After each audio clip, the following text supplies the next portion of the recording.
자, 하반기부터는 청약 저축 통장이 바뀝니다. 자, 금리도 오르고요. 청약 제도도 약간은 변화가 있을 예정입니다. 자, 그래서 오늘 과연 무엇이 바뀌는지 한번 알아보는 시간을 갖도록 하겠습니다.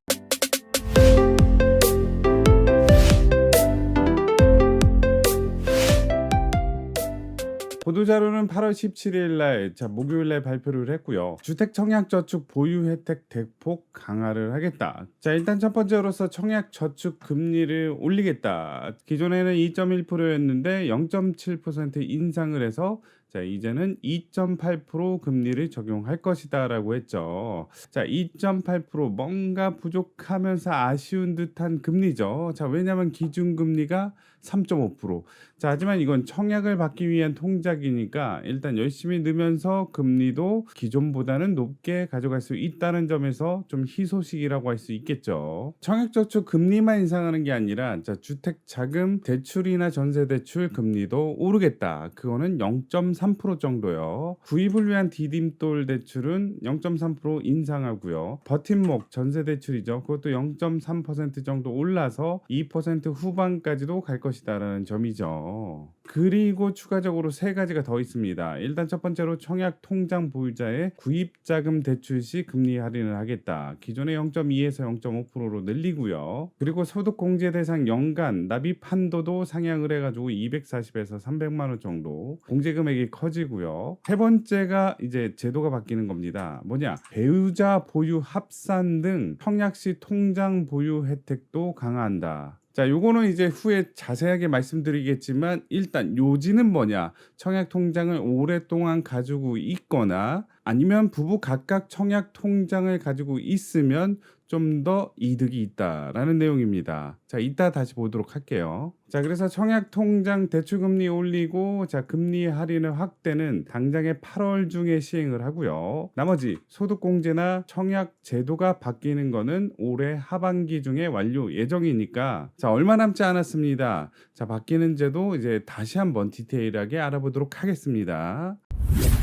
자, 일단은 아까 전에 말씀드린 금리 인상이 있습니다. 기준금리도 인상을 하는데 청약 저축은 그대로 가느냐. 자, 그래서 작년에 0.3%, 이번에 0.7% 해가지고 총 1% 인상한 금액, 최종적으로는 2.8%로 청약 통장 금리를 결정하겠다라는 점이죠. 자, 요거보다 좀 더 메리트가 있는 게 뭐냐. 청년 우대형 종합저축의 금리도 오르겠다. 자, 요거는 좀 괜찮습니다. 4.3%. 자, 요즘에 금리가 많이 올라서 부동산을 사더라도 수익률이 4%대가 안 되는 게 많습니다. 강남 가면 1%, 2%, 1% 미만도 있는데 그거에 비하면 저축 금리가 4.3%다. 자, 현재 3.6%의 예금 금리보다 높은 4.3%다. 자, 괜찮죠? 청년들만 넣을 수 있는 청년 우대형 종합저축 자격이 되신다면 꼭 넣으시기 바라겠습니다. 물론 자, 대출 금리도 올라갑니다. 주택담보대출, 전세자금 대출도 0.3% 정도 올라갈 예정이다. 두 번째로 금융지원도 있죠. 청약 통장을 장기 보유했을 경우에 있어서 자, 여러 가지 기금에서 대출해주는 구입자금 대출을 최고 0.5%까지 할인을 해주는데요. 자, 기존에는 최고 3년까지 0.2% 할인을 해줬다면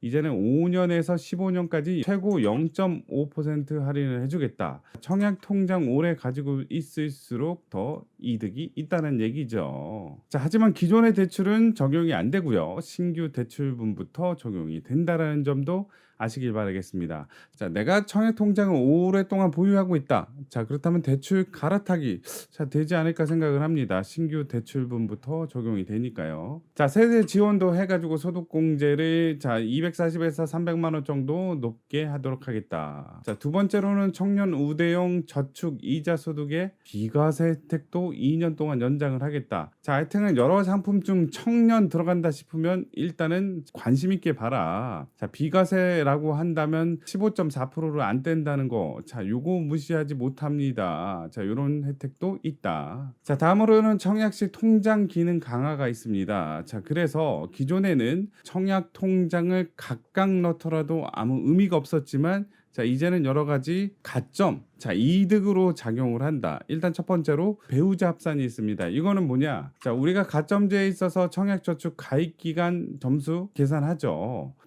이때 배우자 통장 보유 기간을 2분의 1 정도로 감해서 합산을 인정을 하겠다. 하지만 이제 최대 3점까지 인정을 하겠다. 기존에는 청약 통장 넣은 사람만 청약 통장 보유 기간에 따졌다면, 자 이제는 배우자의 보유 기간의 2분의 1로 잘라서 그거를 인정해 주겠다. 최대 3점까지. 자 일단은 가점제는 84점 만점에 그중에 자 입주자 저축 가입 기간이 17점을 차지한다. 15년 이상 넣었을 경우에 있어서는 17점 만점인데, 요거 만점 받으면 좋겠지만 내가 통장 가입 기간이 짧다면 뭐 이렇게 12점, 10점 이렇게 아쉬운 점수가 나올 수도 있죠. 자 하지만 배우자도 통장을 가지고 있다면 최대 3점까지 쳐주겠다. 자 예를 들어보자면 본인 5년 동안 통장 넣습니다. 그러다 보니까 7점. 자 5년 이상 넣었으니까 7점 맞죠. 자 배우자는 4년 동안 넣었습니다. 자 그러다 보면 6점인데요. 자 요 배우자는 그대로 점수를 주는 게 아니라 보유 기간을 2분의 1로 줄입니다. 자 그래서 본인이 청약할 경우에서는 5년 했다가 배우자 4년에서 2분의 1 감하니까 2년. 자 2년 깔짝깔짝 된다면 자 2년 이상 3년 미만 여기에 걸릴 텐데 4점 받나요? 자 안 되죠. 최대가 3점이니까 자 2년에 3점 인정을 해가지고 두 개 합하면 10점으로 인정을 하겠다. 그래서 기존에는 7점밖에 인정을 못 받았지만 배우자 통장이 있음으로 해서 3점 플러스 돼서 10점까지도 인정을 하겠다. 여기서 말하는 3점은 엄청 크죠. 총점 84점 중에 3점은 엄청 크다고 할 수 있죠. 청약에 당첨되기 위해서는 무주택 기간과 입주자 저축 가입 기간이 웬만하면 자 만점을 받아야 되죠. 자 그래서 승부는 항상 부양가족 수가 많느냐 적느냐에서 나긴 했는데, 자 이제는 경쟁자가 더 많이 생겼죠. 자 입주자 저축 가입 기간이 좀 애매하게 짧으신 분들 14점에서 16점 사이의 분들이 1, 2점 차이로 떨어졌다면, 자 이제는 배우자 찬스 써가지고 여기서 플러스 3점 해버린다면 다 만점이 될 수밖에 없다. 좀 더 경쟁이 치열해질 수밖에 없다는 거죠. 자 그리고 이것도 중요합니다. 동점자 선정. 가점제 동점 시 추천 방식이 아닌 통장 장기 가입자 순으로 당첨자를 선정하겠다. 통장 장기 가입자 그렇다면 빵 살 때부터 넣으면 되나요? 자, 안 되죠. 자, 만 17세부터 자, 기존에는 인정을 해줬습니다. 자, 이때부터 통장 넣는다면 그때부터 납입 인정 금액 인정을 하고 통장 가입 기간도 인정을 하겠다. 하지만 요것도 자, 바뀝니다. 세 번째. 자, 미성년자의 청약 통장 납입 인정 기간의 현행 2년에서 5년으로 확대. 요거 되게 중요하죠. 기존에는 미성년자, 성년이 만 19세인데 자 2년 전부터 인정했으니까 만 17세 청약 통장 납입 인정 기간 인정해줬죠. 이게 5년으로 확대. 19 빼기 5 만 14세부터 이제는 청약 통장 납입 인정 기간이 시작되는 날이죠. 그래서 자녀한테 청약 통장을 자 만들어주고 싶다. 자 언제 만들어야 되죠? 만 14세 생일날. 딴딴따단 아니 생일 축하합니다 하면서 청약 통장 선물로 주면 되겠죠. 얼마?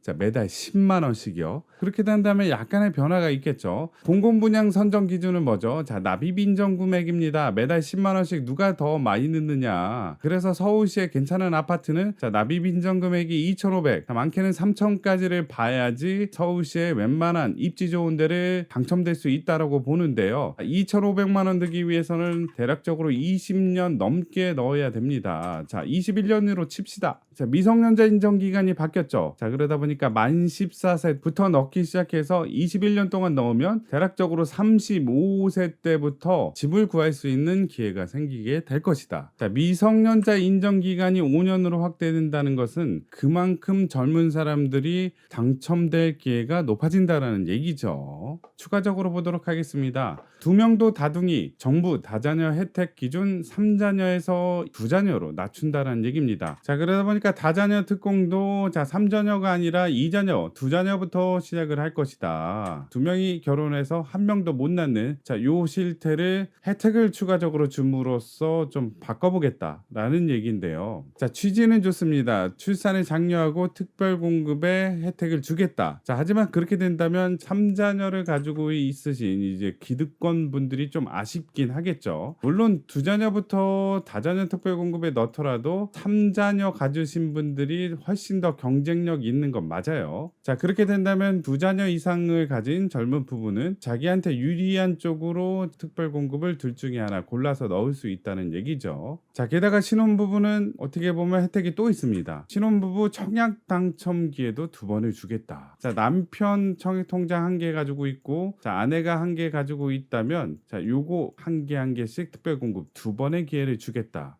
자, 일단 젊은 분들한테 자, 주택을 살 수 있는 기회를 넓혀준다는 얘기는 어떻게 보면 좋은 취지인 것 같기도 한데, 또 반대로 보자면 자, 5, 60대에게는 또 역차별이 되는 거죠. 자, 그래서 어느 장단에 맞추느냐 참 어렵긴 합니다. 하지만 제도를 우리가 바꿀 수 없다면 그 제도의 흐름에 타고서 기회를 엿보는 자만이 진정한 승자가 될 수 있다는 거죠. 자, 오늘은 여기까지입니다. 오늘도 좋은 하루 보내시고요. 좀 더 따끈따끈한 소식을 가지고 오도록 하겠습니다. 자, 구독, 좋아요 부탁드리겠습니다. 감사합니다.